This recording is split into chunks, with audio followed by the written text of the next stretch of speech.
국민 앵커 백운기, 정확한 분석, 날카로운 시각. 백운기가 하면 다르다. 여러분 안녕하십니까, 백운기입니다. 윤석열 대통령이 오늘 국회에서 시정연설을 하는데 사전 환담 자리에서 이재명 대표를 만났다고 합니다. 이재명 대표가 여러 차례 제안했던 영수회담을 거부해온 윤 대통령이 국회 오면서 잠깐 만났다고 해서 소통의 물꼬를 텄다고 평가할 수 있을까요? 문제는 마음이죠. 마음에서 우러나야 소통이고 협치고 통합이고 가능하지 않겠습니까? 마음 하니까 생각나는 것이 윤석열 대통령이 검찰총장 시절 했다는 발언인데요. 내가 육군사관학교를 갔으면 쿠데타를 했을 것이다, 이렇게 말했다죠. 그런 마음으로 공직에 임했다는 말인가요? 지금의 비정상이 그냥 생긴 게 아닌 것 같습니다. 10월의 마지막 날 생방송 백운기 정치본색 출발합니다.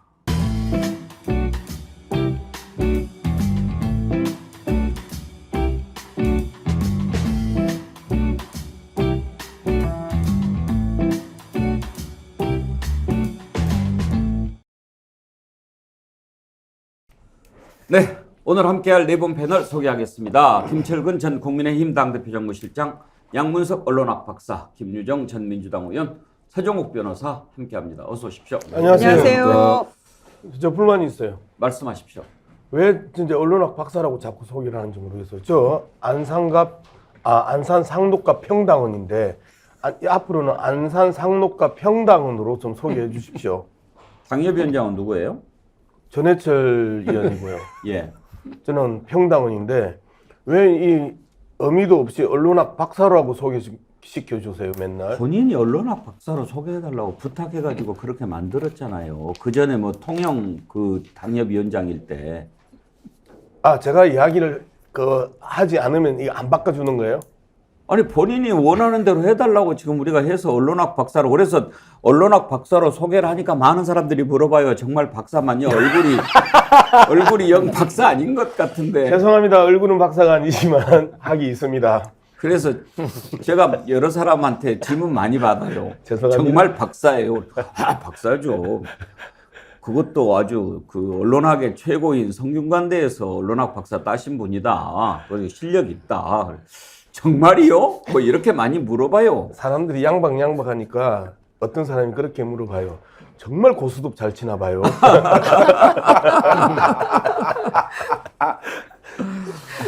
예.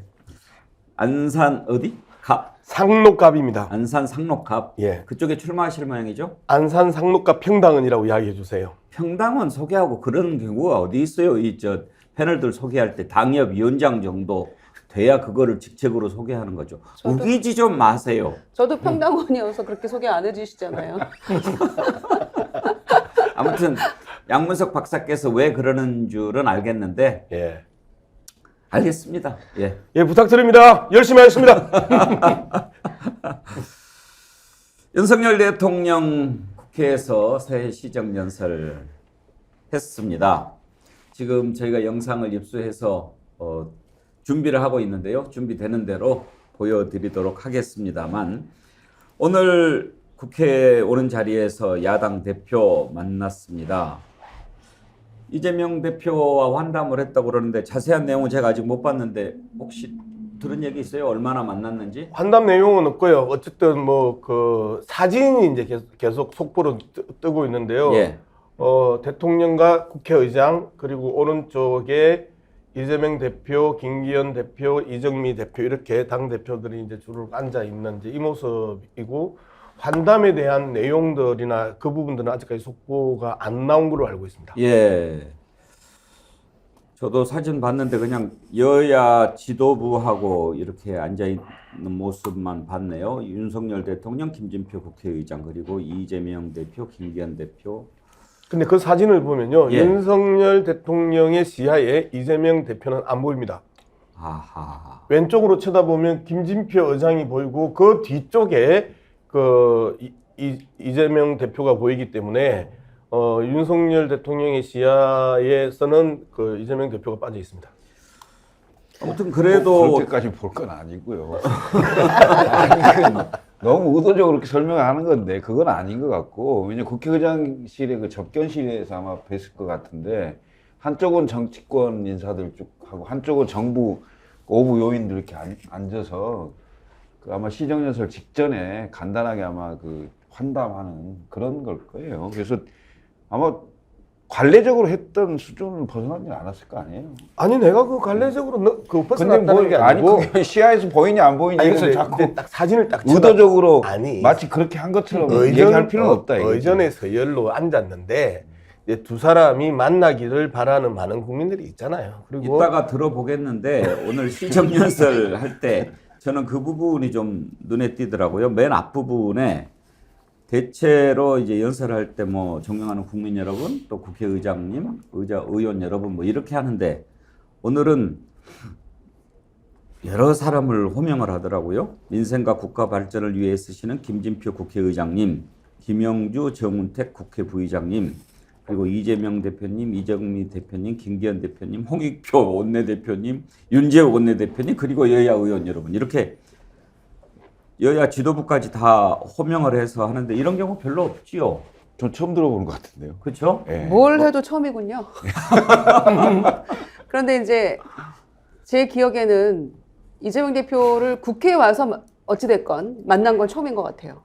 밖에 행사장에서 그냥 불가피하게 이렇게 악수하고 지나가는 경우는 몇 차례 있었습니다만은 국회 와서 만난 건 처음인 것 같고요. 작년에는 이 사전 환담하는 장소에 야당 안 들어갔기 때문에 아마 처음이 아닌가. 이제 뭐 몇 가지 뭐 소상공인 지난번에 코로나 관련해서 받았던 것들 조금 면제하고 이런 것들에 대해서 일부 뭐 잘하는 거 있다라는 몇 가지를 인정해서 대국적으로 이번엔 들어간다. 이제 이렇게 결론을 내린 것 같고요. 시정연설하는 본회의장 안에도 이제 들어간 거 아닙니까? 작년에는 또 민주당이 보이콧을 했었는데 그래서 어찌됐거나 국회 안에서 대통령과 제1당 대표가 첫 만남이라는 점에서 의미가 있을지 모르겠습니다만은 좀 해도 너무했다 이런 생각입니다. 우리 서정욱 변호사 의견 한번 들어보고 싶은데 오늘 언론들이 보니까 이재명 대표와 환담, 소통의 물꽃 틀까 이렇게들 많이 궁금해 하더라고요. 서정욱 변호사는 그동안에 이재명 대표 만날 필요 없다 이런 이야기 많이 하셨죠? 예. 오늘 만난 것은 어떻게 생각하십니까? 오늘 만나는 거는 이제 뭐 만나는 게 아니죠. 그냥 의례적으로 이제 여러 명 잠깐 뭐 악수하고 그 정도지 이게 뭐 깊이 있는 대화나 속 깊은 대화가 아니기 때문에 저는 만나는 자리가 아니다. 의미를 둘 필요가 없다. 없다는 거죠. 이걸 가지고 그러면 이게 뭐 야당 대표와 소통의 물꼬를 틀 필요도 없다고 생각하십니까? 저는 이게 이재명 대표는 안 된다 봐요. 이재명 대표는 이게 곧 아마 구속시켜야 될 사람인데 이런 게 범죄 피고인하고 만나는 게 잘못된 신호를 준다. 뭐 대신에 원내대표나 다른 분은 만나도 저는 관계없다 봐요. 그래요? 근데 진짜 지겹다 저 이야기. 고장난 녹음기도 아니고 서정욱 변호사든 윤석열 대통령이든 틀면 구속인데 거의 2년 동안 저렇게 탈탈 털고 400회 압수수색을 했는데 아직까지도 구속을 못 시키면 진짜 무능력한 거 아니에요? 예? 무능의 저 극치를 끊임없이 변명하기 위해서 곧 구속시킬 건데 라는 이야기를 고장난 라디오처럼 저렇게 틀어대면 이제 좀 청취자들 생각도 좀 해주세요. 좀 흘러가는 옛노래에 이 재미없는 후렴구 이제 그만해라. 제발 좀. 예? 아니 지금 시정연설에 대해서 이제 이거 엠바고 걸렸지만 제가 오래전에 받아서 엠바고 풀렸어요. 풀렸습니까? 네, 제가 몇 번 이게 연설했으니까. 전문을 몇 번 제가 읽어보니 네. 참 이게 대단하다고 느끼는 게 눈물 저는 납니까? 대통령실에요. 뭐라 했냐면 이게 제가 건의할 때는 대통령님 돈이 표입니다. 돈이 표입니다. 지금 문제가 이게 왜 그때 그렇게 많이 얻었습니까? 코로나 지원금 돈을 현금을 꽂아주니까 그게 표로 오지 않습니까? 지금 이게 내년 총선에 국민의힘 이기려면 이게 돈을 풀어야 됩니다. 돈을 줘야 됩니다. 그래도 이게 건전재정 정말 이게 나라의 100년 대계를 생각하면서 우리가 건전하게 지금 빚이 400조 늘었잖아요. 이게 도처의 내용에 나오고 있습니다. 저는 이걸 보면서 이게 정말 윤석열 대통령이 표보다는 나라를 걱정하는 이 마음을 인정해 줘야 됩니다. 이거는 보수 진보 민주를 떠나서 이거는 인정해야 돼요. 그래서 감동받으신 거예요? 건의한 대로 대통령이 얘기를 한 거예요. 안 하잖아요. 오늘? 저는 돈을 풀으라는 거죠. 근데 안 하잖아요. 근데요, 돈 안 풀어도 민심을 얻을 수 있는 방법 너무 많잖아요. 일단 돈이 제일 확실하잖아요. 아니 오늘 사전 환담 자리에 가서 이재명 대표님 건강 괜찮으십니까? 그런 말 했는데 저 진짜 궁금해요. 단식 끝에 어떠십니까? 우리 만납시다. 이렇게 얘기했다면 돈 10원 한 장 안 드리고 정말 민심 얻을 수 있는 거거든요. 근데 정말 어떻게 했는지 궁금하고요. 서정욱 변호사가 그 얘기 안 하더라도 꼭 대변인 같아서 드리는 말씀이 막 나오네요. 그런 돈 얘기 안 하더라도 충분히 민심 얻을 텐데. 우리 서정욱 변호사 말씀 들으면서 좀 어안이 벙벙했는데요. 아유, 처음 느끼는 것처럼 그렇게 말씀을 하세요. 제가 인간적으로 서정욱 변호사 참 좋아합니다. 좋아하는데 서정욱 변호사 이렇게 얘기하는 거 딱 들을 때마다 아, 나하고는 좀 지향점이 다른 것 같구나 그런 생각은 많이 해요. 그러니까 서정욱 변호사는 표를 지향점으로 삼는 것 같은데 대통령은 국민을 지향점으로 삼아야죠. 예. 그래서 항상 아쉽고 또 제가 주말에 지방에 다녀왔는데 거기 아는 분이 저한테 그걸 물어봐요.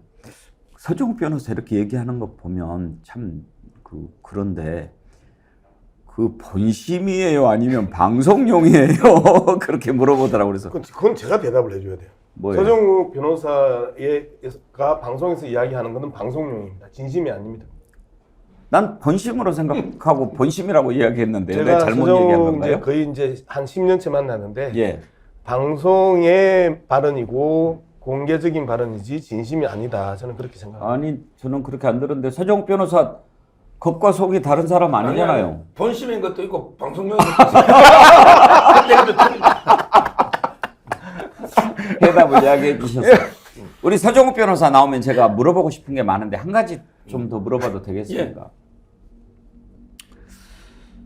지난 일요일 날 이태원 참사 시민 추도 대회가 열렸잖아요. 많은 사람들이 윤석열 대통령이 참석했으면 좋겠다 이렇게 이야기하고 유가족들 자리도 비워뒀는데 윤석열 대통령 교회에 가서 예배를 드렸어요. 그건 어떻게 생각하세요? 지금 이제 그 인요한 위원장이 왔는데 보고 이게 입에 담지 야 네가 한국 놈이냐 이런 게 입에 담지도 못할 욕설을 하는 사람들이 있더라고요. 저는 유족을 안 봅니다. 정치꾼들이에요. 정치꾼들. 그 집회는 이게 민주당이 주도한 정치 집회입니다. 만약에 윤석열 대통령 갔으면 야 XXX야 네가 온갖 욕이 나왔을 겁니다. 이게 경호나 뭐가 되겠습니까? 저는 정말 이게 민주당이 주최한 사실상 이런 게 정치 집회다. 거기 인요한 위원장한테 온갖 욕설을 한 아니 왜 인요한 위원장이 한국인이 아닙니까? 그 얼마나 이게 잘못된 인종주의적 발언입니까? 저는 아마 이게 윤 대통령도 그런 걸 우려를 정치적 충돌이나 경호 문제 여러 가지 욕설 이런 것 때문에 조용히 숨어 있고 교회에서 예배드린 데서 더 추모 안 하는 건 아니잖아요. 저는 누구보다 이게 가슴 아파하고 추모한 게 윤 대통령이다. 이렇게 봅니다. 이건 방송용입니까? 본심입니까? 이 본심이에요. 본심이에요. 김철근 실장도 동의하십니까? 저는 동의하지 않습니다. 아니, 그럼 제가 이제 수요일 날 보통 출연을 하는데 오늘 진짜 재밌네요. 정말 끝내줍니다. 이렇게 토론을 하는 걸 몰랐어요. 그 대통령이 1년 전에 이태원 참사가 있었잖아요. 그리고 그 유족들이 이제 그 추모식을 하는 건데 주체가 무슨 정치 행사니 민주당이 뭘 했니 말았니 그걸 핑계로 대통령이 안 간다는 것은 옹졸한 겁니다. 전 당연히 가야 된다고 생각하고요. 더군다나 그 무슨 항의성 발언이 나올 수 있죠. 당연히 그런 얘기 현장에 들어야 되는 거 아닙니까? 대통령 그런 얘기 들으면 안 됩니까? 대통령 앞에서는 그런 비판하면 안 됩니까? 네? 북한의 김정은입니까? 그건 아니잖아요. 저는 당연히 가야 할 것을 안 가고 지난 민심이 확인됐잖아요. 17.15%로 졌는데 변화하신다면서요. 그리고 소통하라면서요. 내각에 지시하고 당에도 얘기를 했는데 정작 본인이 소통을 해야 되는 거 아닙니까? 왜 본인이 가야 될 곳을 이렇게 회피하고 안 가고 다른 핑계를 대는지 모르겠어요. 그런 지점에 대해서는 앞으로 좀 실제로 변화를 지시를 계속하고 소통하라고 했으니 현장을 가라고 했으니 본인이 직접 가고 본인이 직접 본인의 이름으로 본인의 목소리로 국민들하고 소통하는 그런 걸 한번 보겠습니다. 예.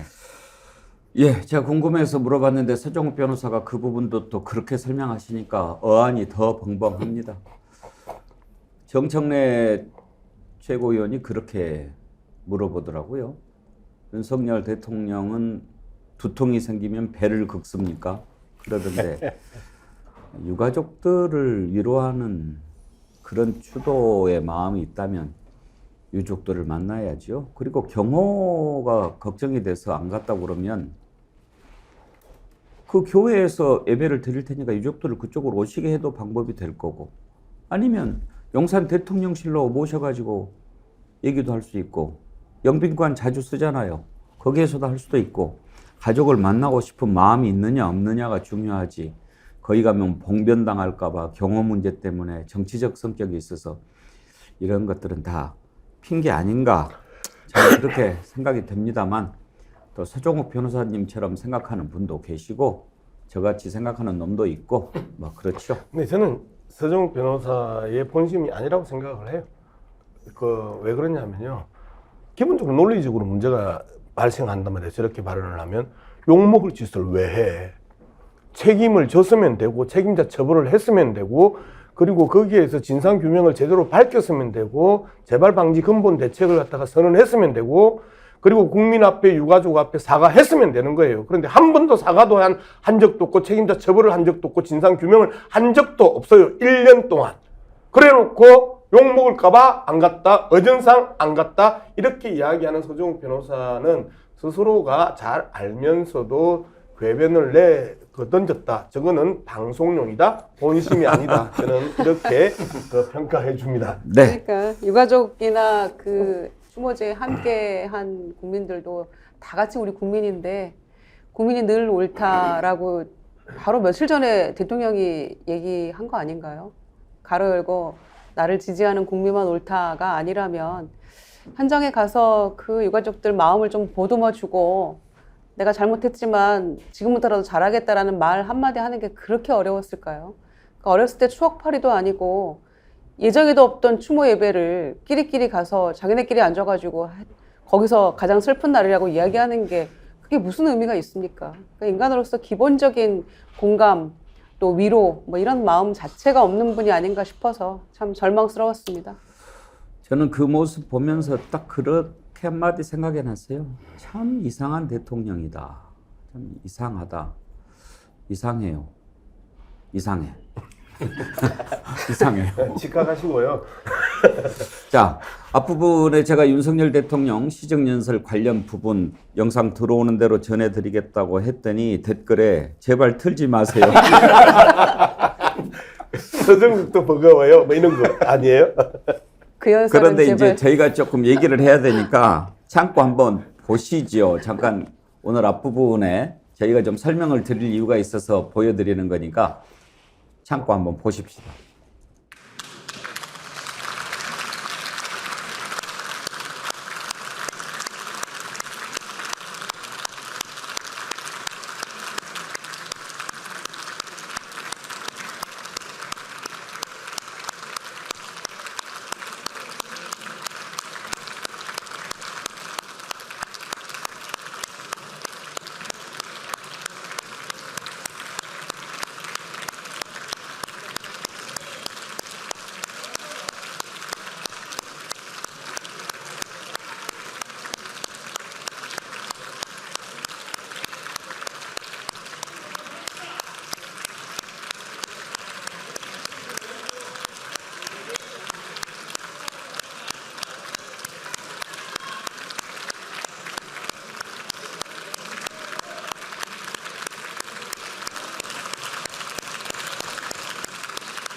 감사합니다.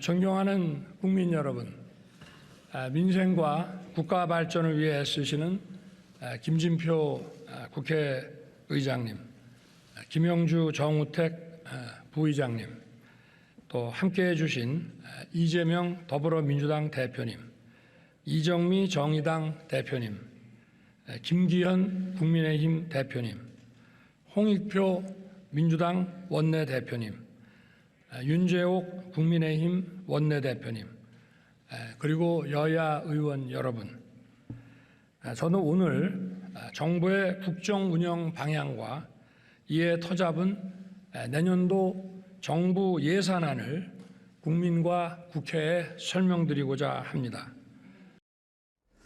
예, 입장하는 장면 그리고 앞부분 잠깐 들어보셨는데 특이한 게 좀 두 가지가 있어서 짚어보려고 합니다. 앞서서 말씀드렸듯이 국회의장, 국회의원 여러분 하지 않고 지도부를 다 호명한 이런 것이 좀 특이해 보였고, 그리고 김유정 의원 나갈 때는 이렇게 연설 끝나고 나갈 때 여야 의원들하고 악수하기를 하는데 예. 들어올 때 저렇게 일일이 악수를 하는 게 관행인가요? 아니요. 전 들어올 때는 그냥 박수 받으면서 그냥 쭉 그냥 통로 따라 입장해서 시정연설하고, 나갈 때 여당 의원 몇몇하고만 악수를 할 것이냐, 아니면은 작년에 했던 것처럼 뒤돌아서 그 들어가 있던 다른 뭐 야당 의원 몇몇과도 인사를 마저 할 것이냐, 이제 이거가 관전 포인트였는데 오늘은 전혀 다른 것 같습니다. 들어가면서 이렇게 시간 지체하면서 막 거기 민주당 통로거든요, 더군다나. 예. 예, 통로가 민주당 통로였어요. 그래서 악수 안 한 사람도 있고, 일어나서 악수한 의원도 있고, 앉아서 한 사람도 있고, 마지못해 손 내민 의원도 있고, 굉장히 반응이 다양했는데 저것도 처음인 것 같고요. 또 일일이 호명한 것도 되게 새롭고 희한한 방식이긴 한데, 만약에 교섭단체 중심이라면 지금 이제 국민의힘과 민주당 이쪽만 네 사람만 불렀으면 됐는데, 정의당 불렀으면은 그러면은 기본소득당 용해인 대표도 불러야죠.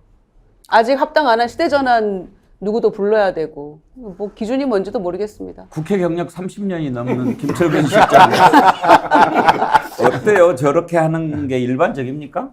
아니, 좀 이례적이죠. 이례적이죠. 예, 보통 이제 그 시정연설하러 들어오면 들어올 때는 그 중앙 통로로 들어왔다가 또 나갈 때는 가능하면 야당 의원들에게 이제 가서 악수를 하고 나가는 경우가 많습니다. 근데 이제 들어올 때부터 지금 악수를 했고, 나갈 때 장면을 모르겠는데 나갈 때는 아마 여당 의원 통로로 나갔을 수도 있겠죠. 왜냐면 들어온 대로 바로 나가지는 않았을 거니까. 그리고 지금 호명을 쭉 하셨는데 제가 보는 이건 강서구청장 보궐선거의 그 효과입니다. 효과. 나름 약간의 변화가 있다는 것을 그나마 이렇게 여러분들을 호명하고 국회에 또 지원을 요청하기 위해서라도 예의를 갖추려고 하는 그런 측면이 좀 보여집니다. 그러니까 그 시정연설 중간중간에도 보면 어떤 지점들을 얘기하고 나서 이건 국회가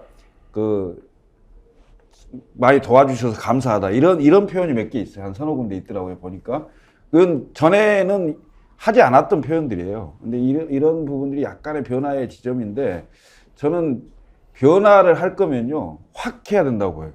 무슨 얘기냐면, 국민들은 이 정도 변할 거라고 생각했는데, 그걸 뛰어넘어서 보여주면, 윤석열 대통령이 완전히 바뀌었네. 이런 느낌이 올 수 있거든요. 근데 저렇게 하는 것은 별로 느낌이 안 올 것 같아요. 차분하게 변화한다고 했잖아요. 차분하게. 더군다나 이렇게 뒤에서 입장하면서 악수를 요청을 했기 때문에 몇몇 의원들은 좀 당황한 것 같기도 하고. 그게 예의가 아니죠. 뒤통수를 보고 지금 계속 악수를 내미는 거잖아요. 그러니까 원래 악수를 안 하는 것은 앞을 보면서 해야 뒷모습을 되는데. 보니까 쭉 들어오고 나갈 때 이제 그렇죠. 얼굴을 보니까 악수를 네. 이렇게 하는데, 갑자기 이렇게 뒤에서 악수를 하니까 모르기도 하고 또 별로 이렇게 반가워하는 것 같지도 않고, 엉거주춤 악수하는 분도 계시고 악수 안 하려다가 하는 분도 계시고 그러던데, 그 앞에 좀 눈에 띄었던 의원 이소영 의원인가요? 수사반장 아이디 쓰시는 분, 이소영 의원 꾹 담은 입술에서 결기를 보았고 뭐 그런 의견 주셨는데, 예, 아무튼 이런 것도 좀 특이했는데, 아까도 말씀드렸듯이 좀 이상한 대통령 맞아요. 이상해요. 그거 하나만 더 짚어보고 다음으로 넘어가죠. 서정욱 변호사. 예. 내가 육사 갔으면 쿠데타 했을 것이다 이런 이야기를 했다고 전 대검 감찰부장 한동수 감찰부장이 재판에서 얘기를 했다고 기사가 나왔던데요. 무슨 뜻으로 얘기를 했을까요? 이게 그러니까 지금 이제 그 뭐 2020년에 총장 때 모임할 때 이게 했다는 건데 전후 맥락이 전혀 없잖아요. 근데 이게 턱 떨어진 말이면 이걸 가지고 어떤 맥락에서 왜 쿠데타를 한다고 했을까? 이런 게 전혀 없지 않습니까? 이런 게 뉴스거리가 되겠습니까?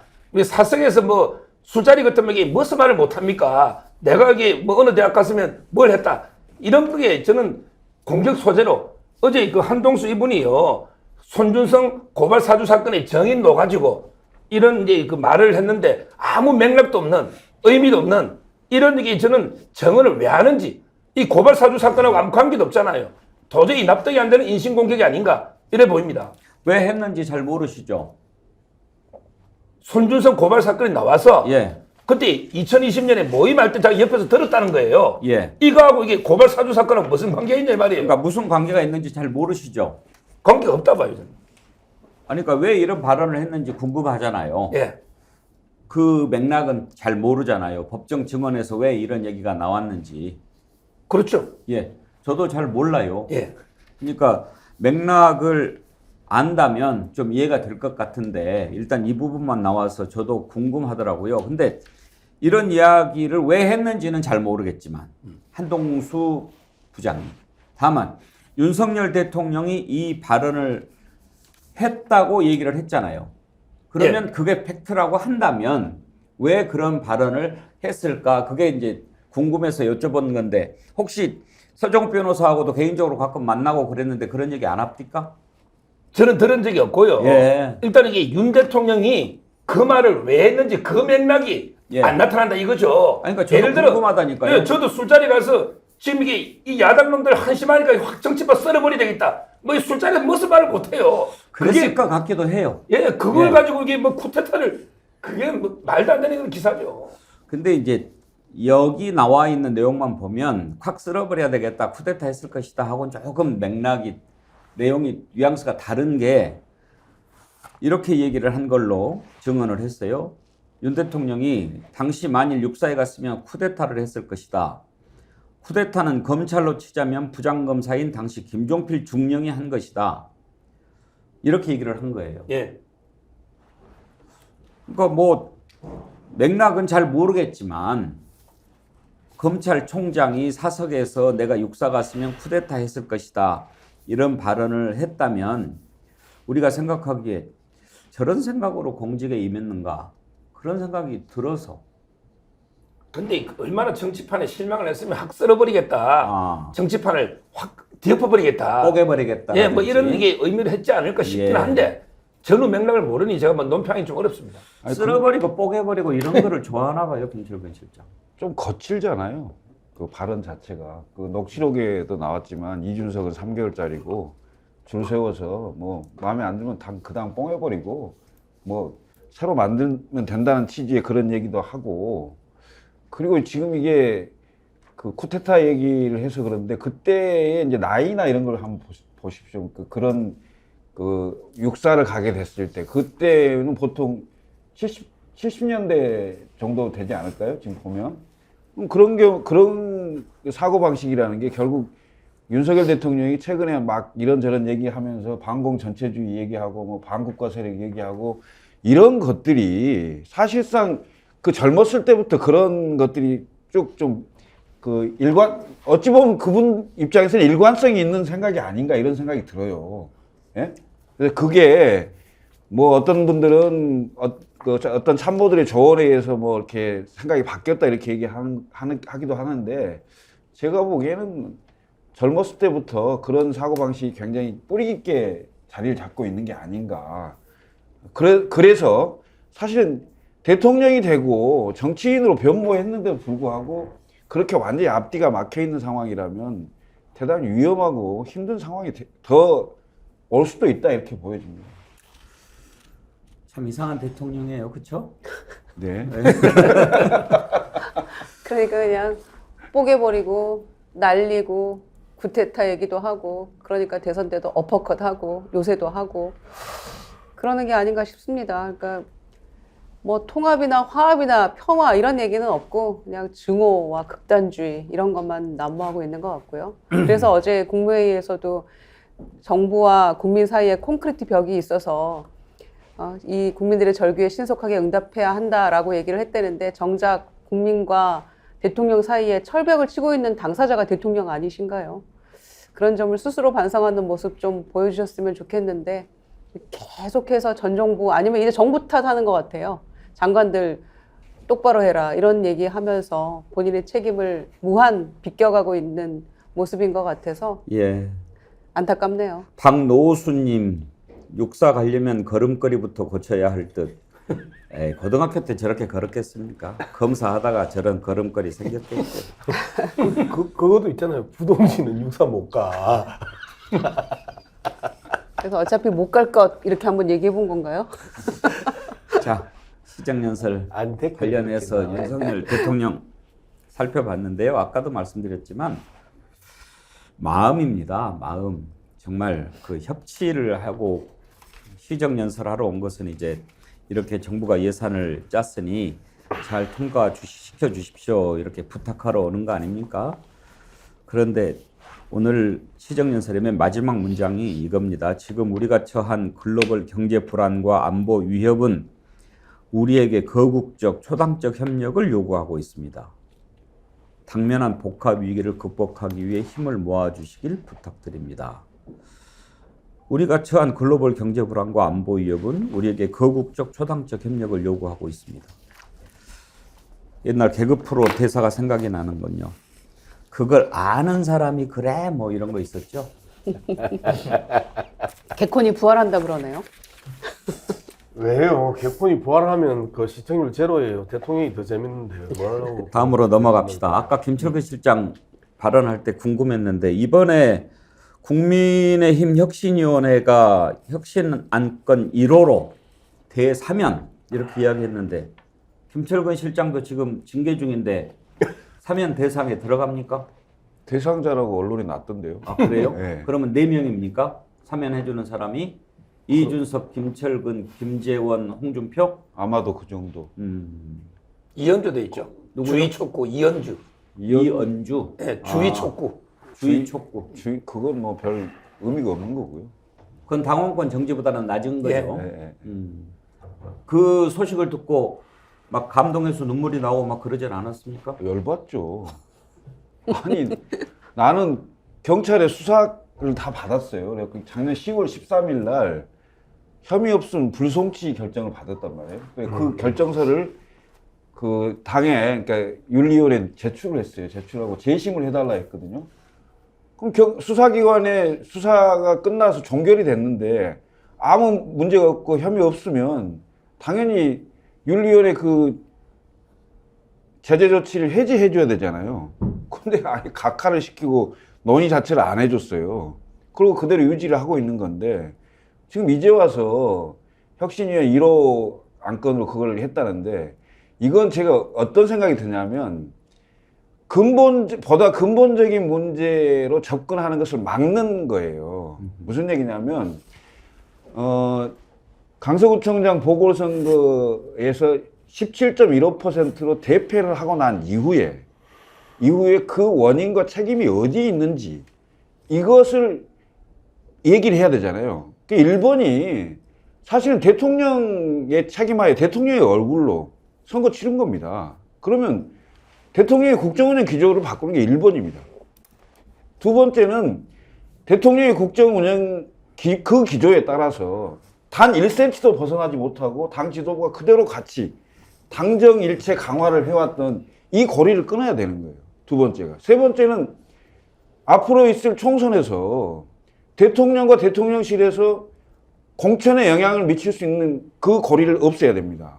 네 번째, 지도부가 면모일신을 해야 되는데 대통령의 국정운영 기조를 바꾸고 민심을 정확하게 전달할 수 있고 혹시 이견이 있었을 때 대통령에게 맞서서 소신껏 대통령을 설득할 수 있는 그런 지도부로 바꿔줘야 돼요. 이런 얘기를 혁신위원회가 해야 되는데, 아니 이준석, 김철근, 홍준표, 김재원이 징계를 받아서 지금 강서구청장이 졌습니까? 그건 아니잖아요. 근데 이게 헛다리를 짚고 있는 거냐고요. 그것도 마치 이게 무슨 대통령이 가지고 있는 사명권인데 우리 당은 징계 해제를 하는 거지. 영어도 대사면 좋지? 무슨 우리가 죄를 지었어요? 어디가 기소가 되고 재판을 받았어요? 그런 것도 아니잖아요. 뭔가 시혜를 베푼냐. 마치 이준석 대표를 품어야 한다고 자꾸 얘기하면서 이준석 대표가 달걀이냐고요, 품게. 예?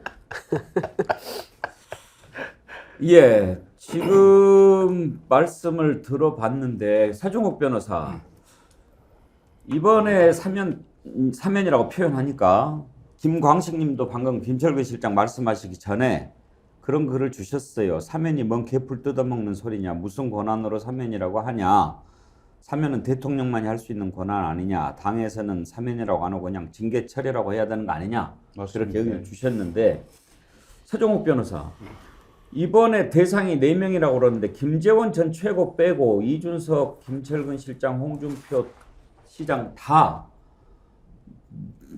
오히려 막 그 화를 내고 그러는데 왜 그러는 것 같습니까? 이런 걸 이게 그 적반하장이라 그러죠. 적반하장. 지금 이게 저도요 사면 반대합니다. 혁신위원회가 적반하장이라고요? 아니 이준석하고 당사자들이? 홍준표가 제가 김철근 선배는 이야기 안 하겠습니다. 김철근 있는데 왜 이야기 안 해? 그러니까 김철근 제 말은 이게 보세요. 저도 이게 사면 반대합니다. 왜 반대하느냐? 이준석부터 보면요, 이분이 처음에는 이게 지금 무고 혐의로 기소에게 송치가 돼가 형사 일부에 있어요. 빨리 기소해야 되는데 이제 검찰이 눈치 보고 있는 겁니다. 가로세로 고소행위 무고 혐의 증거인멸은 본인 거니까 법리적으로 안 된다 하더라도 무고 혐의로 이게 송치가 된 걸로 하면 징계 먹고요. 그 다음에 두 번째 양두구역부터 아니 대통령을 개고기로 사기 취급하였다는 이 대선을 완전히 부정하는 거예요. 엄청난 해당입니다. 이거 옛날 같으면 능지처참이 그냥. 근데 그걸로 징계 먹었을 게 2번을 징계 먹은 게 이준석이고, 그 다음에 홍준표 이분은 이게 수해 때 완전히 전 국민 힘들 때 골프 치가지고 본인이 잘못해가 징계 먹은 거예요. 잘못이 없습니까 둘 다? 그래서 근데 인유아 위원장이 뭐 대화합 차원에서 사면해주겠다 하는데 뭐 저는 개인적으로는 이게 반성도 없고 진짜 잘못한 이 사람들 사면을 반대하지만 그렇지만 이게 대통합 차원에서 한다면 그냥 고맙습니다, 감사합니다, 죄송합니다 하고 이게 받아야지. 뭘 이게 오히려 떠들고 있어요. 홍준표하고 이준석 이게 말이 됩니까? 예. 저는요 이준석 대표는 결국 탈당합니다. 왜 그러냐면 이게 제가 장성철이나 평론가들 여러 명 많이 이야기해봤어요. 이준석 대표는 뺏지다는 게 지금 목표래. 근데 노원병이 공천을 줘버리면 대통합대가 국민의힘으로 노원병에 놓으면 떨어질 가능성이 높다고 보는 거예요. 그렇다면 뺏지다는 게 이제 2가지로 보더라고. 선거법이 바뀌느냐 안 바뀌느냐. 선거법이 지금대로 가면 비례 전문 정당 만들어서 이현주 1번, 이준석 2번이냐 아니면 유승명 싸우겠지. 요렇게 하느냐. 아니면 이게 선거법이 바뀌가 그게 안 되면 대구에 무소속하면 나가느냐. 이런 고민을 하고 있는 거예요. 지금 이게 이준석 대표는 자기 배지밖에 관심이 없는 거예요. 저는 이번 기회에 뭐 물론 이게 나간다고 보는데 12월 달에 이준석 개가 자 나갔을 때 인유아 위원장이 이렇게 통한 메시지를 했는데 나가니까 분열의 책임은 전적으로 이준석에게 있다. 이걸 제가 분명히 하고요. 그 점에서는 이제 인유아 위원장이 청량은 좀 있어요. 예. 왜? 어차피 나갈 사람 깨닫는 모습을 보여주는 게 청량으로는 아하. 도움이 되는데 청약으로. 근데 인유아 위원장이 또 그 다음은 몰라. 이준석의 몸값을 키워줘요. 이준석이 필요 없습니다. 지금 이게 여의도 재건축 조합 10만 좀 넘어요. 제 혼자 멜공TV 2번 나가서 지금 10만입니다. 필요 없습니다. 그걸 이게 과대평가해준. 대통령 시정연설보다는 짧게 하세요. 예. 예. 제 말은 이게 이준석을 과대평가해준 건 인유아 위원장이 잘못이에요. 알겠습니다. 예. 제가 지금 저 여쭤본 이준석만 것은 너무 흥분해서 제가. 아니 근데 이준석 나온다고 흥분할 일이 뭐 있어요? 저는 지금 말씀하시는 동안에 우리 양문석 박사님한테 김철근 실장 앞에 있는 물병 좀 치워달라고. 김철근 위원장 공개한 게 아니에요. 홍준표와 이준석. 제가 그 김철근 이 대변인 이야기하기 전에 이제 몇 가지 좀 표현을 좀 바로 잡읍시다. 진흙탕의 개싸움을 뭐라고 그래요? 이전 투구라고 그러죠. 이전 투구라고 이야기를 하면 이 방송통신심의위원회에서 넘어가요. 그런데 진흙탕이 개싸움이라고 이야기하고 개 같은 놈들이라고 이야기를 하면 이거는 바로 방송통신심의위원회에 걸려요. 그런데 양두구육이라는 게 그 양대가리 개대가리 이야기를 한 게 아니고 거짓말을 이야기하는 거죠. 이전 투구는 꼴불견을 이야기하는 거죠. 그런데 참 그 이 용산과 우리 서정 변호사가 이 한자성어를 갖다가 디테일하게 해석하는 것 같아. 개고 결어놓고 양대가리 팔았다. 그게 나쁜 새끼들이지, 그런 놈들이. 그런데 이거는 거짓말이고 위선이라는 이야기를 했는데 그걸 갖다가 대통령을 개대가리라고 이야기했다고 스스로 이야기를 하면서 거기에서 분노하는 것 자체가 진짜 웃기지도 않는다, 진짜. 이런 걸 갖다가 꼴불견이라고 그래요. 그리고 기본적으로 그 민주당 입장에서는 그 진흙탕이 개싸움이거든. 이준석하고 윤석열하고 싸우는 게 진흙탕이 개싸움이야. 그런데 진흙탕이 개싸움이라고 하면 내가 양문석이 대통령하고 이준석을 갖다가 개라고 이야기했다. 이렇게 비판을 하면 양문석이 그러면 뭐라고 대답을 해야 돼? XX 하고 있네. 라고 밖에 이야기 못 하잖아. 그래서 이 부분이 국민들은 그럼 바보냐고. 양두구육을 대통령 보고 개대가리라고 이야기했다고 그 국민들이 읽었냐고. 자기들이 개대가리라고 이야기했다고 해가지고 징계 때리는 근거로 삼았던 거지. 그러니까 더 웃기는 거지. 이제 나는 이 정도만 하고 우리 김철근 전 대변인 할 이야기가 많을 것 같아요. 그럼 이쪽으로 오세요, 양 박사. 그러니까 인유한 위원장 딱 임명되고 나서 우리가 이랬거든요. 그런데 혁신위원들 쭉 발표 나는 거 보고 이랬거든요. 그러니까 처음에 잠깐 이목이 집중되는 새로운 인물인데 라고 생각했다가 면면을 보니까 혁신위원들의 그러면 그렇지. 이미 날 샜다. 이 뒤에 사면 얘기 나올 때부터 그런 생각이고요. 특히 위원 가운데 박성중 의원 같은 사람 대표적으로 정부 비판, 대통령 비판 이 부분에 대해서 가짜 뉴스라고 늘 분기탱천하던 분이잖아요. 이제 그런 분이 혁신위원회 들어갔다는 것 자체가 혁신위가 이거 초장부터 이거는 잘못 가고 있다. 이제 그런 생각이고요. 특히 이제 이 대사면 문제와 관련해서는 인유한 위원장 얘기가 나오기도 훨씬 전부터 이준석, 유승민 그 두 분은 계속해서 얘기한 바가 있지 않습니까? 100일이면 신당 충분한데 12월까지 기다려보겠다. 무엇을? 대통령의 변화를. 이렇게 얘기를 했거든요. 그런데 이분들이 지금 뭐 징계 해제해주고 대사면을 해준다고 하면 아이고 감사합니다. 기다렸던 바인데 이렇게 하겠어요? 기다리지도 않았고 바라던 바도 아니에요. 오로지 바라던 거는 지금 이대로는 안 되니까 대통령이 좀 달라져야 한다. 변해야 한다. 이렇게 얘기를 했던 것인데 문제는 대통령인데 엉뚱한 진단을 하고 엉뚱한 처방을 내리고 있으니까 이게 제대로 될 리 있겠습니까? 또 설사 진단을 제대로 하고 처방을 하더라도 그 약을 복용을 해야 되는데 혁신위는 집행기구도 아니고요. 지도부에서 이거를 받아들일 리가 만무하지 않습니까? 그러니까 초장부터 이미 날 샜다. 이런 생각입니다. 이준석 전 대표가 이런 사면 운운하는 것에 대해서 상당히 불쾌하다 하는 반응을 보였는데 이준석 대표 얘기를 한번 들어볼까요? 혁신위가 무슨 지금 혁신위원장이 대통령 비위 맞추는 시중 드는 곳입니까? 가서 전달 드리겠다. 뭘 전달 드려요? 예. 그게 지금 굉장히 아니란 거예요. 예. 그러면 혁신위가 제일 먼저 해야 될 건 뭐라고 보시는 거예요? 그냥 있는 그대로 얘기하면 돼요. 만약 네. 그걸 못 느끼셨으면 그거 자체로 사퇴해야 되고요. 네. 만약 지금 문제가 뭔지 파악했으면은 대통령의 선거 개입이나 아니면 용산의 당무 개입에 대해 가지고 당이 우선 완전하게 단절하겠다. 저는 그래서 이렇게 표현합니다. 지위 고하를 막론하고 네. 당무와 선거에 개입하는 용산 인사는 영구 제명하겠다. 그게 혁신에서 나와야 될 워딩이라는 거죠. 첫 혁신안이 돼야죠. 내년 공천과 관련해서. 네, 그걸 지도부에 건의해가지고 지도부가 바로 그러면 의결해야 될 게 뭐냐면은 그렇다. 용산에서 지위 고하를 막론하고 당원이라면은 네. 누구든지 당무나 아니면은 선거에 개입하면은 영구 제명하겠다. 결국 그럼 내년 총선이 이제 공천의 문제인 건데 네. 자 그러면 그거 관련돼 가지고 인유한 혁신위원장이 그 얘기했잖아요. 영남 중진 서울 출마론. 그건 어떻게 봅니까? 그러니까 이게 이런 거잖아요. 인유한 위원장이 들어와서 임명되자마자 저한테 정보로 들어온 게 정보. 꽤 예. 신뢰 있는 사람이 얘기 좀 말이 뭐냐면 미션은 2개다. 영남의 3, 4선 중진들 서울로 올려보내거나 불출마시키기 1. 예. 2. 수도권의 경쟁력 없는 당협위원장 다 자르기. 이 정보가 맞는지 틀린지 반신반의했는데 잠깐. 그럼 그 미션이란 건 그 정보일 때는 누가 인유원 위원장에 그 미션을 줬다는 겁니까? 인유한 위원장은 임명한 사람이겠죠. 근데 그건 전 모르죠. 근데 어쨌든 그 두 가지가 미션이라고 해서 제가 설마 그렇게 할까 했는데 1이 맞았어요. 예. 예. 그렇기 때문에 저는 2도 맞다고 볼 수밖에 없거든요.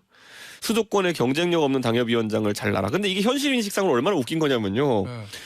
수도권에 예를 들어서 선거 2번, 3번, 4번 떨어진 사람들 막 있어요. 네. 그럼 이 사람들이 19대 총선 이후로 계속 떨어지는 건데 그게 왜 그러냐면요. 갈수록 수도권 분위기가 나빠져서 그래요.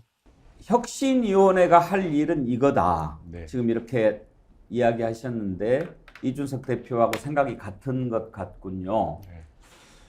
그러면은 혁신위원회가 맨 처음에 이 방향으로 잡은 이유는 어디에 있는 것 같습니까?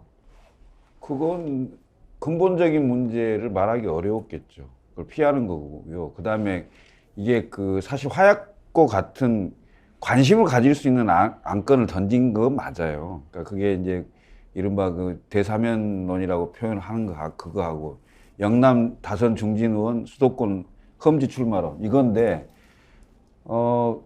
이준석 전 대표가 정보로 들었던 그 두 가지에 대해서도 저도 자세하게 들었습니다. 뭐예요?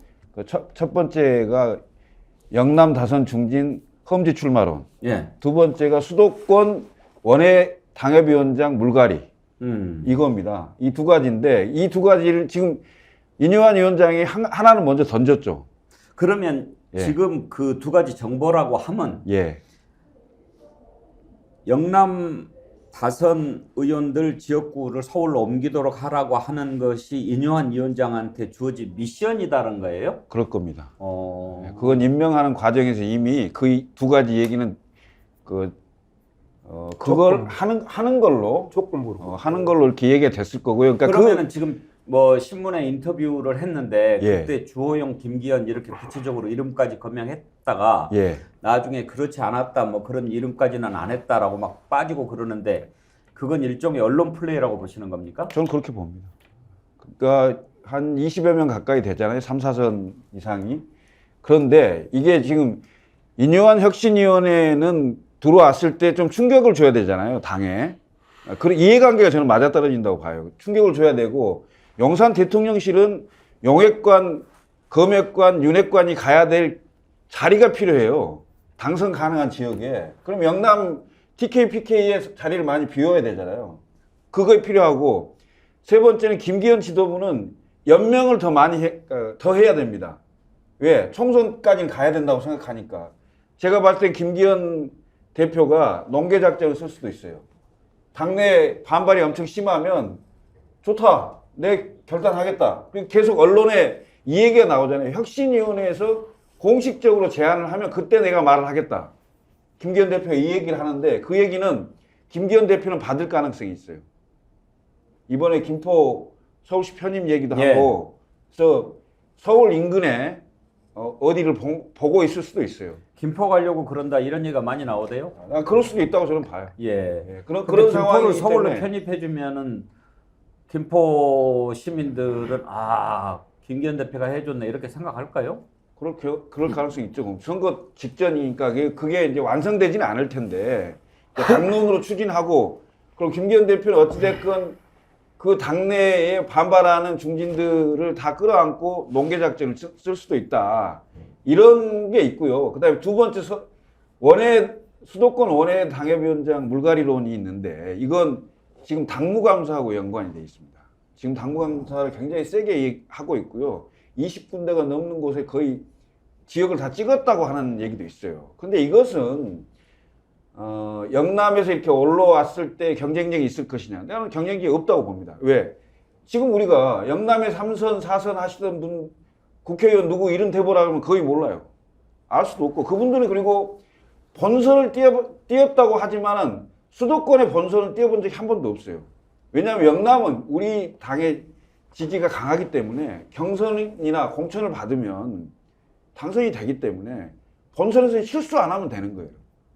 그런데 수도권은 득점을 해야 돼요. 공격해서 골을 넣어야 되는 거거든요. 그런 상황에서 보면 본선 경쟁력이 실제로 없다고 보고 그러면 영남 지역에서 3선이나 4선했던 분이 그래도 그 지역 내에서는 경쟁력이 좀 있을 건데 그분들마저 뽑아서 서울로 수도권을 올려서 수도권 경쟁력은 없고 그 다음에 그 신인들을 그 지역에 넣을 건데 그럼 그 지역에 신인들을 넣으면 거기서 한 두세 번 떨어졌던 민주당 후보들보다는 훨씬 경쟁력이 약할 수 있어요. 그러면 수도권도 망하고 영남도 망하는 이런 완전히 완패 전략이 될 수 있다. 이렇게 보여지는 거죠. 알겠습니다. 잘 들었습니다. 서종국 변호사는 김기현 대표 서울로 올라가라 그러면 올라올 것 같습니까? 지금 이제 일단 그 앞에 인요한 위원장한테 두 가지 미션 있잖아요. 예. 이준석 때 말한 거. 예. 근데 그거는 뭐 대통령이나 누가 특별하게 미션 준 게 아니고 예. 우리 보수 국민들의 일반적인 욕구입니다. 요구. 뭐냐면 이게 영남권이 따뜻하게 몇 선 했으니 불출마하거나 험지로 가라. 이게 일반적인 요구고요.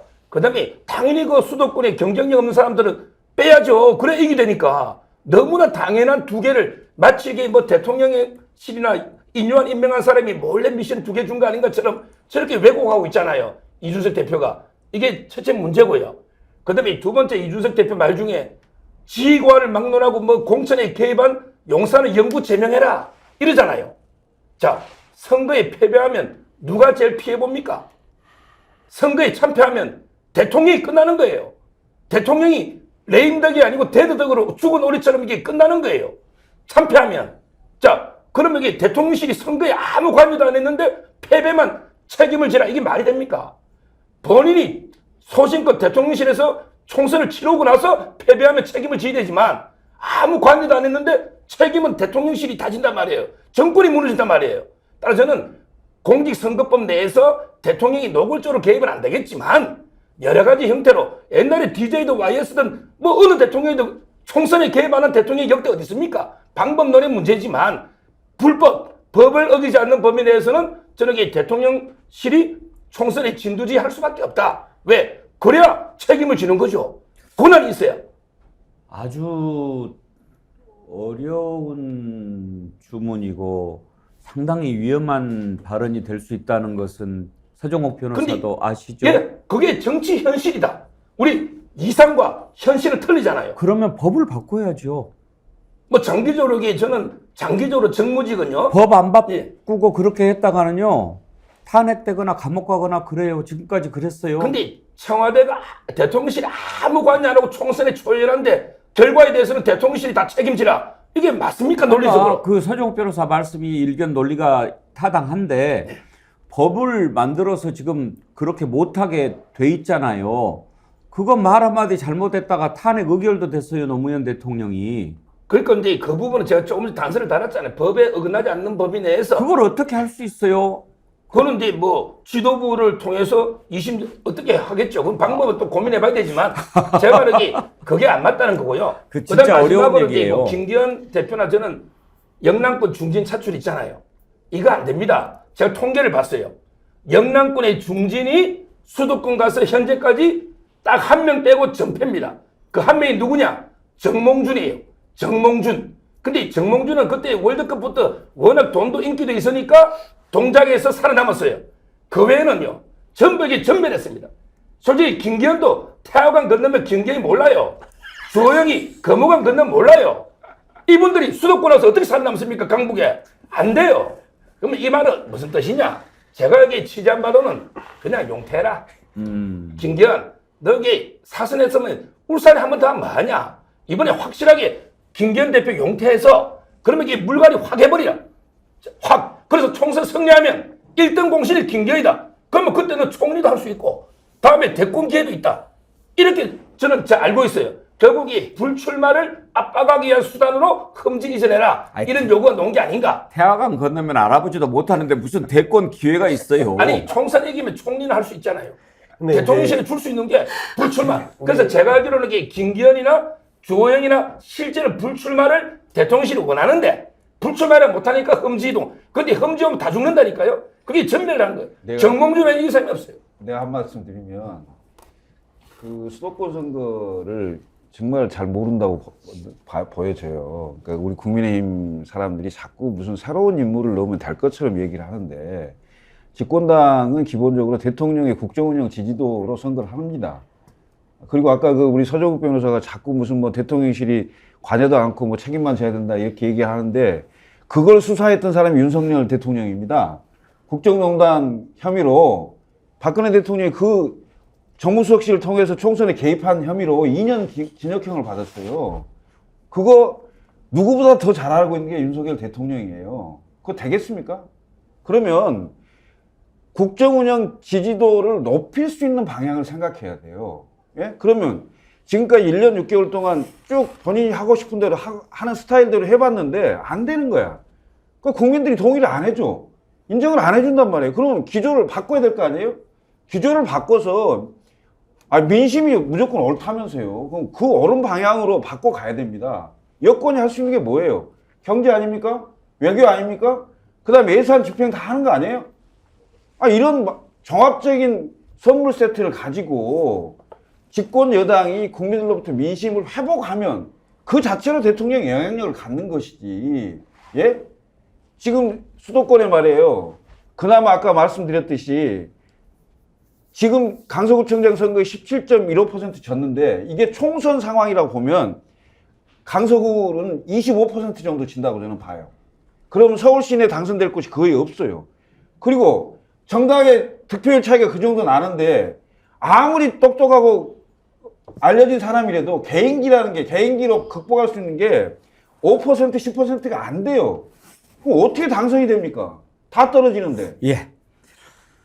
아까도 제가 우리 서정욱 변호사하고 정치적 어떤 문제에 대한 지향점이 좀 다른 것 같다 그런 얘기 했는데요.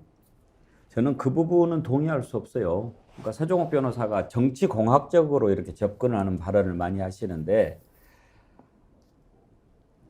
대통령 중심으로 또 대통령 얼굴로 선거 치른다라고 하는 말은 대통령이나 대통령실이 선거에 개입해야 된다라고 하는 얘기가 절대 아니죠. 그렇게 생각하면 큰일 납니다. 그건 나라를 마음대로 해버리겠다고 하는 거예요. 법을 지켜야죠, 대통령이. 그러면 대통령 얼굴로 선거 치르는 건 맞아요. 그렇다고 대통령이 선거 개입해서는 안 되죠. 그럼 어떻게 대통령 얼굴로 치르냐? 잘하면 돼요. 정치를 잘하면 돼요. 국민한테 저 정부를 지지해 줘야 되겠구나. 저 정부한테 표를 줘야 되겠구나. 저 대통령이 끝까지 잘할 수 있도록 우리가 도와줘야 되겠구나. 그런 마음이 들게 국정을 운영을 하고 정치를 하면 왜 표를 안 줍니까? 그런데 그런 노력은 하지 않고 자꾸 이걸 이렇게 해보면 이게 이렇게 오고 이렇게 되지 않을까? 이런 생각하고 있으니까 안 되는 거죠. 큰 걸 봐야죠. 국민을 봐야죠. 그래서 저는 서정욱 변호사가 말씀하신 것 중에 어떻게 대통령이 선거 지면 되겠냐. 그때부터 망한다. 맞아요. 선거 지면 대통령 그때부터 제대로 해먹기 힘들 거예요. 그러면 그런 꼼수 이런 거 선거 개입해야 이렇게 해서는 안 되는 거죠. 잘하면 돼요. 제가 이제 선거에 개입해서 불법으로 개입 이게 아니고 예를 들어 그 행정부 같으면 한동훈 네가 나가서 좀 수도권 잘해봐. 또는 원희룡 너 나가 박진 이런 거는 대통령이 결정할 수 있잖아. 이러면 당이 살면서 총선이 되는 거고요. 청와대도 강성규, 김은혜 이런 여러 명 있잖아요. 이런 점에서 저는 대통령실이 선거에 어느 정도 관여하면서도 책임을 질 수 있는 합법적인 범위 내에서 이걸 이야기합니다. 내가 이제 그 조언을 해줄게요. 그러니까 우리 이제 서정욱 변호사가 이제 지난주부터 계속해서 이준석이 무슨 표가 있냐, 그 다음에 이 여의도 재건축 조합 이 구독자 수가 몇 명이냐 이제 이런 이야기를 하는데 저도 마찬가지로 생각해요. 그런데 윤석열도 나와요. 윤석열 신당 14% 나왔어요. 그죠? 윤석열 신당 14% 나왔는데 이준석 신당 17% 나왔어요. 그죠? 국민의힘당의 그 평균 한 30%의 지지율이 있는데 그 30%의 14%만 오롯이 윤석열 따라가겠다라고 이야기를 해요. 그러면 윤석열이 책임지는 선거를 치렀다 하면 야당들은 땡큐죠. 야당들은 땡큐야. 그래서 계속 나는 서정욱 변호사가 계속해서 대통령실과 그다음에 극우 유튜브, 보수 유튜브 그다음에 종편 가가지고 난 저 이야기 계속 해야 된다고 봐. 왜? 서정 변호사 이야기를 갖다 대통령이 잘 들으니까. 그래서 아주 합리적으로 들리거든. 계속 이야기를 해서 14%짜리 대통령 지지율로 총선을 치르면 정말 야당이 탄핵 가결 의석수인 200석은 충분히 거뜬하다. 저는 그렇게 생각합니다. 고맙습니다. 그 반박하면요, 우리 양 박사님, 그 뉴스 토마토 조사 있잖아요. 이준석 신당 생겨먹이 뺏어오는 게 민주당이 더 많이 뺏어오더라고. 그렇죠. 이게 상식에 맞습니까? 민주당 사람들이 이준석을 더 많이 지지한다? 이런 게 역선택 아닌가? 이런 생각이 들고요. 민주당 사람이 지지한 것이라고 해석하면 또 안 되고요. 뺏어온 비율이 높더라고요. 지금 이제 중도층이 항상 표심을 이렇게 왔다 갔다 하는 균형추잖아요. 그러면 지금 윤석열을 지지했던 중도층이 윤석열 대통령의 국정 운영에 실망해서 민주당 쪽으로 가 있을 수도 있고, 그 중도층이 이제 이렇게 이준석 쪽으로 온다는 얘기지 민주당 사람이 온다 이렇게 해석하면 그건 잘못 해석하는 것이라고. 그다음에 두 번째요. 두 번째, 옛날에 바른당 실험해 봤잖아요. 거기에 이준석, 유승민 있었어요. 그대로 있었어요. 거기 정쟁한 사람들 몇십 명이 나갔어요. 안철수까지. 근데 바른당이 어떻게 됐습니까? 처참하게 몰락했잖아요. 처참하게. 근데 그 바른당 중에 다 떨어져 나오고 이제 이준석, 유승민 둘이 남았어요. 이게 되겠습니까? 한번 실패한 사람이, 정당이. 그게 마지막으로요. 제가 여기 이현주 방송도 많이 했잖아요. 옛날에 문재인 그렇게 욕할 때, 국민에 넘어올 때 저하고 방송했어요. 이현주. 그 다음에 이준석도 제가 채널A에서 오랫동안 몇 년 동안 같이 방송했어요. 그 다음에 유승민은 뭐 개인적으로 모르지만 우리 대구 지역구 아닙니까? 이 세 명의 공통점이 있어요. 뭐냐? 내가 제일 잘났어. 내가 제일 잘 나가. 자기들이 전부 이게 국보급 최고인 줄 알아. 고개를 숙일지 몰라요. 겸손할지 몰라요. 이현주는 자기가 국보급 최고인 줄 알아. 여자 중에. 이준석이도 하버드 최고인 줄 알아. 유승민도 마찬가지야. 이런 사람이 모이가 단합대가 화합대가 정당이 되겠습니까? 처참하게 그냥 콩가루 집어처럼 되다가 저는 몰라간다. 이래 봅니다. 그러니까 저도 말씀 좀 드릴게요. 일단은 좀 진단이 정확하게 되어야 되는데, 지난번에 강서 보궐선거를 진 이유가 뭐였나요? 그게 영남 의원들이 험지 출마 안 해서인가요? 아니면은 이준석, 유승민 대사면을 안 해줘서인가요? 전혀 아니지 않습니까? 그때 민주당 후보가 얻은 표와 김태우 후보가 얻은 표를 분석을 해보면 민주당 진교훈 후보가 얻은 표는요, 대통령의 딱 부정평가만큼이었어요. 김태우 후보는 대통령의 지지율만큼 얻은 겁니다. 조금 더 얻었던가 그랬어요. 그럼 그 상황에서 영남권의 중진들이 수도권 와서 출마한다고 이 지지율이 올라갑니까? 대통령에 대한 인식이 바뀝니까? 이준석, 유승민 대사면 해주고 대통령 전혀 변화하지 않는다면 뭐가 바뀔 수 있습니까? 그런 점에서 지금 이런 이야기는 하등 혁신위가 출범한 데 대해서 의미조차 제대로 갖지 못하는, 목표를 분명하게 정하지 못하는 데서 오는 한계라고 생각하고요. 특히 인유한 위원장이 뭐 낙동강 하류 세력들은 조금 뒷줄로 가야 된다 이렇게 얘기해놓고 그 다음에 농담 이렇게 얘기했잖아요. 그 다음에는 또 어젠가는 또 뭐라고 얘기했습니까? 나는 호남의 아랫목에서 이렇게 큰 사람이기 때문에 당정 뭐 이런 얘기 나 월권 뭐 못한다 이렇게 얘기했어요. 그럼 뭐하러 혁신위원장 합니까? 영남 중진 험지 수도권 험지 출마시키기 위해서요? 이준석 유승민 사면시키기 위해서요? 거봐라 내가 열심히 노력했는데 그들이 반대하고 뭐 싫다고 해가지고 뛰쳐나간 거다라는 명분 쌓기 위해서요? 그래서 문제가 있다고 보는 것이고요. 이준석 신당에 대해서 한 말씀만 드리자면 이 신당이 뭔가를 막 어마어마하게 해내지는 못할 수 있어요. 그런데 국민의힘 후보를 떨어뜨리는 데는 일조할 수 있을 거라고 생각합니다. 안 되게 하는 데는요. 비근한 예로 지난 총선에서도요. 인천의 윤상현 의원하고 누구죠? 남영희 위원장이죠. 네, 100몇 표 차이로 떨어졌어요. 남영희 위원장이. 그런데 그래서 그렇게 몇백 표, 뭐 1000표 이내로 차이 나서 낙선한 국민의힘 후보자들이 분명히 많이 있을 거란 말이에요. 그러면 이준석 신당이 갖는 파괴력은 그런 데서 나오는 거죠. 그런데도 이 위기감을 느끼지 못하고 사면해줬는데 그걸 고분고분 그대로 받을 것이지 무슨 말이 많아. 이런 태도라면은 아무것도 할 수 없어요. 사실 이제 이준석 신당 얘기하려고 했던 것은 아니고 윤영환 혁신위원회가 내놓은 1호 안건에 대해서 어떻게 생각하시는지 짚어보려고 했던 건데 이쪽으로 좀 얘기가 많이 갔습니다. 한 가지만 더 살펴보고 마치도록 하지요. 왜 혁신위가 1호 안건으로 사면을 얘기했습니까? 당을 하나로 만들자라고 하는 것 아니겠습니까? 그러면 우리가 생각하기에도 마음을 달래주는 것이 중요하지. 야, 사면시켜줄게. 알았지? 이렇게 한다고 홍준표, 이준석 이런 분들이 아이고 감사합니다. 이제 열심히 하겠습니다. 그럴 것 같지 않은데 그냥 우리는 알겠는데 왜 그렇게 하느냐 이거죠. 그리고 나중에 오고 가는 말을 들어봐도 저게 정말 통합하겠다고 하는 혁신이 안건인지 이해가 안 가요. 사면 얘기하니까 홍준표 대구시장이 너네들끼리 총선 잘 치러. 나 진짜 그 김기현이 뭐 끝났어. 이렇게 이야기하니까 국민의힘 대변인이 뭐라고 얘기했는지 아십니까? 한번 국민의힘 박정아 대변인하고 홍준표 시장 얘기를 들어보시죠. 홍 시장님 같은 경우는 주말에 글을 굉장히 많이 올리셨더라고요. 거기 일부 댓글에 보니까 홍카콜라인 줄 알았는데 쉰카콜라구나 라는 글이 있었어요.